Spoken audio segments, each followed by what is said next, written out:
Here with me now to discuss the border crisis, House Homeland Security Chairman Mark Green. It really is something, Congressman, when we think the number that I can't get out of my head is 85,000 unaccompanied children who've just disappeared. Maybe it's because I just saw Sound of Freedom, that movie about kids being sex trafficked from around the world, but particularly across our border. I'm just wondering how many of those 85,000 kids have ended up there.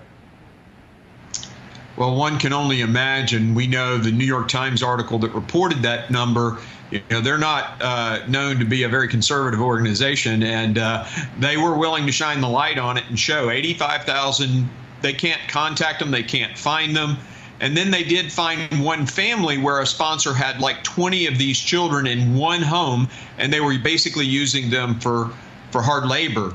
And you can imagine what other people are doing. And it's all Mayorkas' fault. They removed the background checks for sponsors. This was a decision that Secretary Alejandro Mayorkas made, removed the background checks for sponsors for unaccompanied children.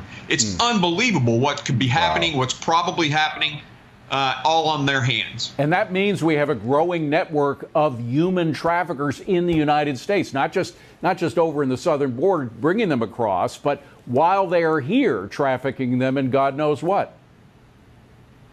Absolutely. And the secretary, we've challenged him on this multiple times, and he just smiles and looks at us. Yeah.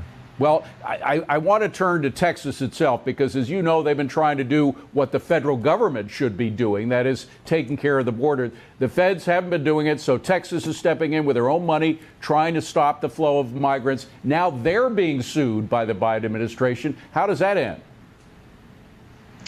Well, there's a lawsuit filed, but I'm sure Governor Abbott is like, bring it, because the Constitution's pretty clear. States can take charge if they're being overrun. That's what the Constitution says, and clearly the state of Texas is being overrun. You know, you get complaints from New York and Chicago, the migrants that are being shipped to them. But you know, in the case of New York City, it's about 190 a day.